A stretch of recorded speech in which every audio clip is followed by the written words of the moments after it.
Fard, bonjour. Bonjour Christophe. Bonjour, vous êtes professeur à Sciences Po, vous êtes l'expert sur BFM de tout ce qui touche à la sécurité et vous êtes surtout, c'est la raison de votre venue, l'auteur de Flic Stories aux éditions du Rocher. Les grands flics se racontent. Enfin, vous les accouchez, vous les faites avouer, si j'ose dire, ils se mettent à table avec vous. C'était un podcast, ça devient un livre. Ange Mancini, Charles Pellegrini, Martine Montel, Denis Favier et d'autres. Et d'autres, ils sont nombreux. Évidemment, on n'échappe pas à la question. Qu'est-ce qu'un grand flic, puisque les grands flics se racontent. Et eux, ils ont tous un point commun. Le grand flic, ça n'existe pas. Modestie, mais quand même, on est obligé de vous poser la question. Allez, votre définition à vous du grand flic.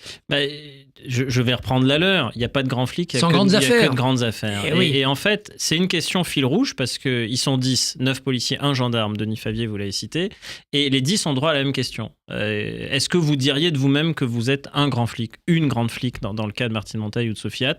Et la réponse est invariablement la même. Non, on ne le dit pas parce que on a eu à un moment donné à traiter des affaires qui ont pris la lumière. Et donc, on a pris la lumière avec l'affaire. Mais sans grandes affaires, pas de grand flic. Et pour eux, le grand flic, c'est une créature médiatique. Les grandes affaires, ça peut être aussi des grands fiascos quand les enquêtes sont mal menées. Oui. Qu'est-ce qui fait que ce type de personnalité, ils y arrivent ? Ils arrivent à arrêter le grand bandit, à mener à bien une enquête. Ange Mancini, vous répondrez que d'abord, même quand on échoue, on peut être médiatisé. Dans l'affaire des égoutiers de Marseille, vous savez, cette grande affaire où il y a eu un braquage d'une banque à Marseille, où les bandits avaient demandé aux otages, donc clients de la banque, de faire énormément de bruit et pendant que eux s'échappaient parce qu'ils avaient creusé un tunnel dans les égouts de Marseille. Ils s'étaient échappés comme ça. Donc pour le raid, c'est un échec. C'est un énorme échec. Mais néanmoins, c'est très médiatisé. Donc on peut échouer et néanmoins être mis en lumière, alors pas pour forcément de bonnes raisons. Et après, qu'est-ce qui fait qu'ils y arrivent ? Eux, ils vont dire qu'il faut être très modeste parce qu'il y a une part de chance. Ils sont tous très humbles quand même parce qu'ils diront pas c'est notre talent. Aucun dira ça. Moi, j'en suis convaincu, je peux le dire à leur place, puisque moi, j'ai rien fait. C'est eux qui ont fait de grandes choses. Mais c'est vrai qu'il y a une part qui fait que une opération va bien se passer et vous allez prendre la lumière. Alors, Christian Flech, page 219, vous donne aussi un indice. Il dit qu'il était dans le top 5 des mieux informés en France, puisqu'il dirigeait la PJ de la préfecture de police de Paris. Un grand flic, c'est aussi celui qui a des grands secrets ? Il y a une dimension politique sur certaines fonctions, ça c'est clair. La police judiciaire est assez centralisée, alors a fortiori la police judiciaire parisienne, puisque Paris est une exception dans la police française, une gestion très autonome, et donc c'est vrai que tout vous remonte vite, et vous savez vite beaucoup de choses. Et donc ce qui fait que directeur de la police judiciaire de Paris, c'est un poste qui est quand même très politique, parce que c'est très sensible. Vous allez avoir des affaires qui sont très médiatisées, donc tout le monde va vouloir savoir quand ce sont des politiques qui sont mises en cause, quand ce sont des célébrités qui sont mises en cause. Prenez le cas de Martine Montel, elle raconte, Lady Di, c'est un accident de la route. La police judiciaire parisienne n'aurait jamais dû se mettre sur une enquête comme ça. Pourquoi on réveille Martine Montel au milieu de la nuit ? Parce qu'on comprend la sensibilité internationale, géopolitique. Évidemment, et parce que le président de la République, Jacques Chirac, va tout de suite prendre attache avec la famille royale britannique et devoir rendre compte. Et donc, il faut que ce soit la meilleure. Et les Anglais la surnomment d'ailleurs Madame Maigret. Dans la culture du grand flic, et c'est Charles Pellegrini qui donne ce secret, il dit il faut savoir dégager. Savoir dégager, qu'est-ce que ça veut dire ? Oui, ça veut dire... Les policiers disent souvent rideau de fumée, décrochage en douceur. C'est que dans certains cas, il ne faut pas s'exposer du tout. Et ils ont une deuxième expression, alors ça c'est presque de l'argot, c'est pris en flag, j'ergote, sinon je chic à mort. C'est-à-dire si c'est...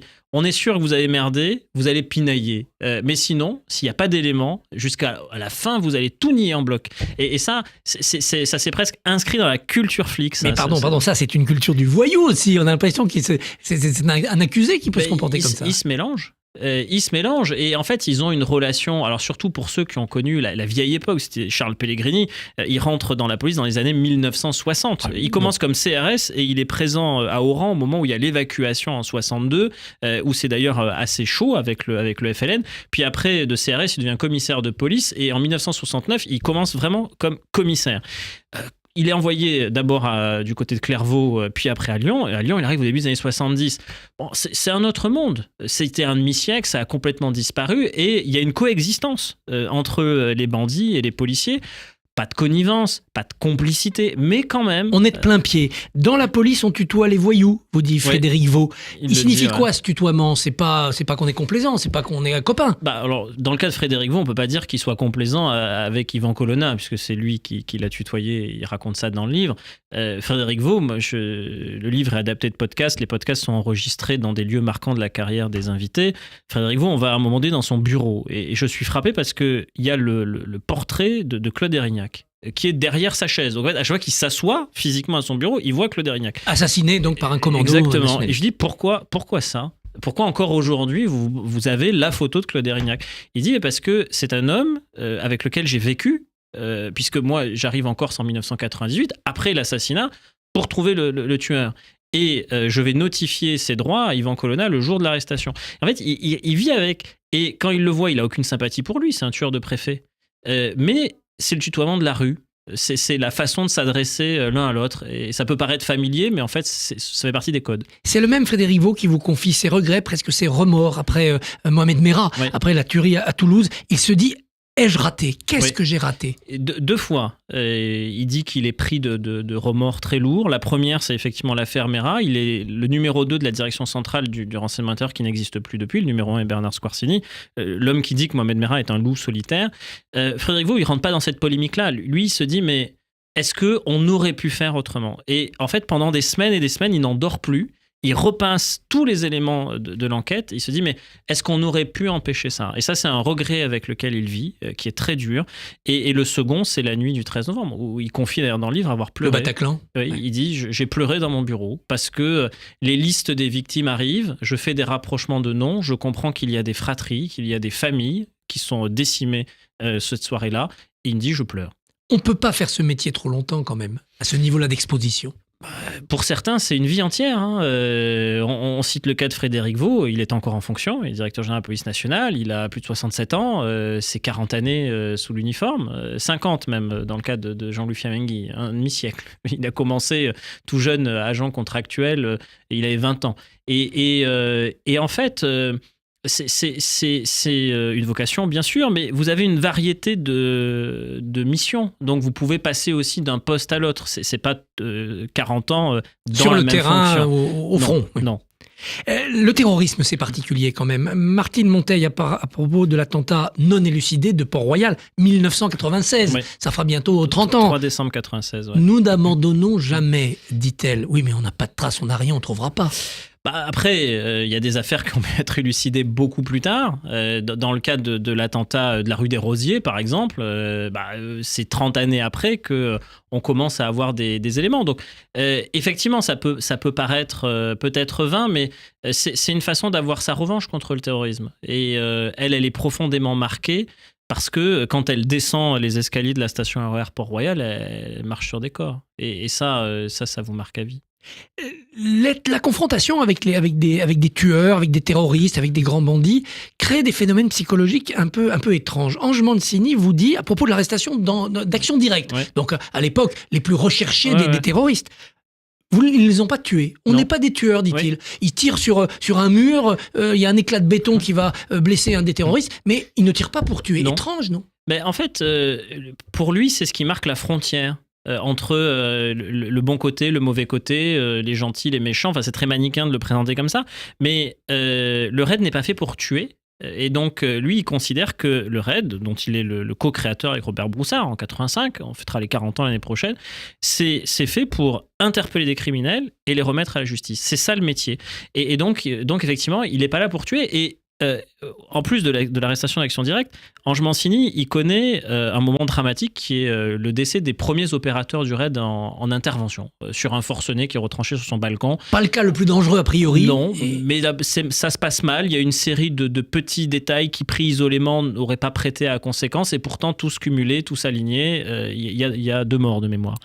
Et en fait, quand l'interpellation de cet homme retranché forcené qui tue des opérateurs du raid a lieu, les opérateurs du raid auraient pu être tentés de se venger. Ils ne le font pas. Ils l'assomment. avec une barre de fer d'ailleurs, parce que cet homme est pris, il avait consommé des substances, etc. Il est très difficile à maîtriser, mais il ne le tue pas. Et je crois que c'est tout à leur honneur. Le terrorisme omniprésent. Le Denis Favier vous confie que ce qui a déclenché la création du GIGN, donc le groupement d'intervention de la gendarmerie nationale, c'est les JO de Munich. Ouais. C'est les attentats contre les athlètes juifs. Oui, et le GIGN fête cette année ses 50 ans, un demi-siècle d'histoire déjà. Et la question c'est... quand vous êtes à Munich et que vous voyez ce qui s'y passe, le reste de l'Europe, même du monde, voit qu'il y a pas une impréparation des Allemands, en fait une absence de culture, parce qu'on n'a jamais été confronté à ça comme ça. Et quand vous devez mener une opération et que vous n'avez même pas de tireur d'élite et que vous allez chercher des gens dans des clubs de tir sportif, aujourd'hui ça paraîtrait complètement fou, mais c'est comme ça que ça se passe en Allemagne. Et donc côté français, on se dit mais en fait, si ça nous arrive, il faut être prêt. Et donc, il faut des gens qui aient l'entraînement, qui aient le matériel, qui aient l'expérience. Et c'est comme ça que les unités d'intervention naissent en réalité. Il y a tout un côté sombre quand même, qui est assez peu abordé, mais parfois effleuré par vos interlocuteurs. La guerre des polices, ça existe quand même. Bien sûr. Bah oui, la guerre des polices. Il y a des affaires, sur l'affaire de la traque d'Ivan Colonna, il faut qu'à un moment donné, Nicolas Sarkozy les réunissent, et leur stop, disent ça suffit. Stop, c'est le raid. Voilà. Stop, c'est le raid. Voilà. Il y en a un qui sera chef de file. Bien sûr que ça existe, et même la rivalité police-gendarmerie sur la traque des Kouachi, Denis Favier, il arrache le commandement de l'opération de recherche. Bon, ça fait pas plaisir à tout le monde au sein de la police nationale. Mais oui, il y a cette rivalité. Moi, je la comparais volontiers à des sportifs de haut niveau qui s'entraînent. Bon, oui, le jour où c'est pas vous qui jouez le match de foot et vous êtes sur le banc, vous avez une grande tentation de commenter comment sont en train de jouer ceux qui sont sur la pelouse. Mais à la fin des fins, ça reste de grands professionnels. Et puis, vous savez, quand vous devez intervenir et qu'on vous tire dessus, vous êtes un homme en uniforme qui essaye de sauver des vies. Quand vous leur demandez à la fin de parler aux générations futures, ils vous disent tous nous n'avons pas changé, le métier ne change pas, c'est la société qui bouge. Oui. Est-ce que notre police est encore adaptée à la société, si violente? Elle essaye de s'adapter. Pour ce qui est de la violence, franchement, il a une phrase, parce qu'il dit parfois on a un peu de nostalgie, on voit un âge d'or dans la criminalité des années 70, en se disant que il y avait peut-être un bon bandit, un code d'honneur, etc. Lui, il balaye tout ça d'un revers de la main, il dit un bandit, c'est un bandit. Quand il tire, quand il tue, il tue. Lui, il a enterré des camarades policiers dans les différentes unités où il a eu à servir. Et donc, il dit en fait, la violence, c'est la violence. Après, elle a des formes d'expression, des variations, etc. La transformation de la police, s'il y en a une que tous notent, c'est plutôt la numérisation. La police devient une police technologique. La police 2.0. Voilà. Eh bien, Guillaume Fard, Flick Stories, c'est aux éditions du Rocher. Et c'est passionnant, c'est une histoire d'homme et de femme, une histoire humaine. Exactement. Merci Christophe. Merci beaucoup.